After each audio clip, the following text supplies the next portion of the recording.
తిరుపతిలో భూమన్ అభినయ్ అనుచరులు దందాలు, సెటిల్మెంట్లు, రౌడీజాలు, కుదరతే హత్యలు, కుదరకపోతే ఇది ఈ ప్రభుత్వం వచ్చిన సంవత్సరమైనా కూడా వీళ్ళ అరాచకాలు ఇంకా కొనసాగుతుందని చెప్పి కూడా ఒక ఆదర్శంగా కొంతమంది నాయకులు అభినయ్ ఇన్స్పిరేషన్ తీసుకొని ఇలా చేస్తున్నారు. తిరుపతిలో చాలా బాధాకరం. తిరుపతి ప్రజలు కూడా ఇంకా కూడా కొంతమంది దీన్ని చర్చగా మాట్లాడుకుంటారు. దానికి కారణాలు ఉన్నాయి. ముందుగా అభినయ్ శిష్యుల్లో అతని ప్రథమ అనుచరుడు చైతన్య యాదవ్. ఇతను చైతన్య యాదవ్ జగన్తో అభినయ్తో మంచి సత్సంబంధాలు ఉన్నాయి. గత ప్రభుత్వంలో ఇతను హోమ్ మినిస్టర్, అంటే పోలీసుల శాఖ అంతా ఇతను బాస్. తిరుపతిలో ఏ సెటిల్మెంట్ పోలీస్ స్టేషన్లో చేయాలన్నా, తిరుపతిలో ఏ మద్దీసం చేయాలన్నా, తిరుపతిలో ఏ దందా జరగాలన్నా, తిరుపతిలో ఏమి పోలీస్ డిపార్ట్మెంట్ సంబంధించి హవాలా చేయాలన్నా ఈ చైతన్య యాదవ్ కీలక పాత్ర పోషించేవాడు. అందరూ తెలిసే విషయం. ఇప్పుడు ఇతనికి అనేక రకాల వ్యాపారాలు ఉన్నాయి, అనేక రకాల అక్రమ సంబంధాలు ఉన్నాయి, అనేక రకమైన వ్యవస్థలు ఇతను వేలు పెట్టడం సంగతి గతంలో అందరికీ తెలుసు. గత ప్రభుత్వంలో వాళ్ళ ప్రభుత్వం ఉంది కాబట్టి ఇంకా ఎవరు మాట్లాడకపోయారు. కానీ ఇప్పుడు కూటమి ప్రభుత్వం, ఈ రెండోది పవన్ కళ్యాణ్ గారి ఒక పార్టీ రూలింగ్ లో ఉన్నాం, తెలుగుదేశం పార్టీ రూలింగ్ లో ఉన్నాం. ఇతను ఏం చేశాడంటే నిన్నటి రోజు తిరుపతిలో ఒక వ్యాపారిని బెదిరించి భయపెట్టి కొట్టిన వీడియో వైరల్ గా మారింది. దాని మీద నిన్నటి రోజు ఈస్ట్ పోలీస్ స్టేషన్ కేసు నమోదు చేశారు. అతను పరారీలో ఉన్నారని చెప్పి కూడా సమాచారం ఉంది. పట్టుకోవాలంటే పెద్ద సమస్య ఏం కాదు. అతను పట్టుకోవాలంటే ఫోన్ ట్రాక్ చూశాడని పట్టుకోవచ్చు. పెద్ద పెద్ద నేరస్తులనే పట్టుకున్నాం. అంత పెద్ద నేరస్తులు ఏం కాదు. ఇతను ఇంటర్నేషనల్ నేరస్తులు ఏం కాదు, చిల్లర దొంగ నేరస్తులాగా ఇతను పట్టుకోవచ్చు.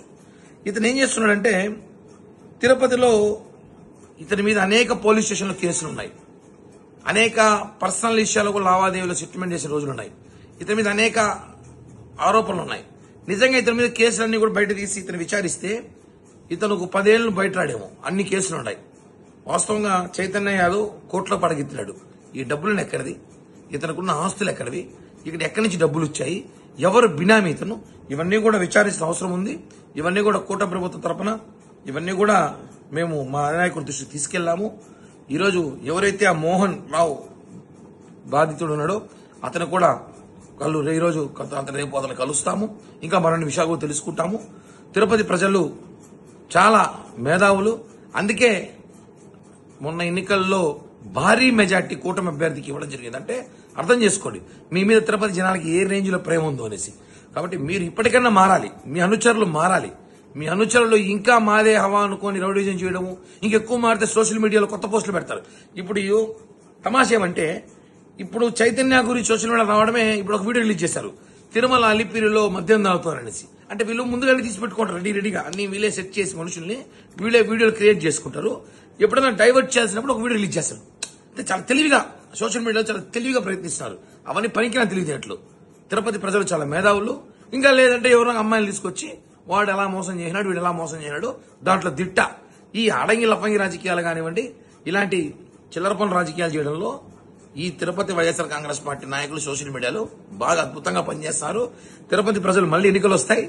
ఈసారి ఇన్ని వేల మెజార్టీతో ఓడిపోతారు. చూసుకోండి.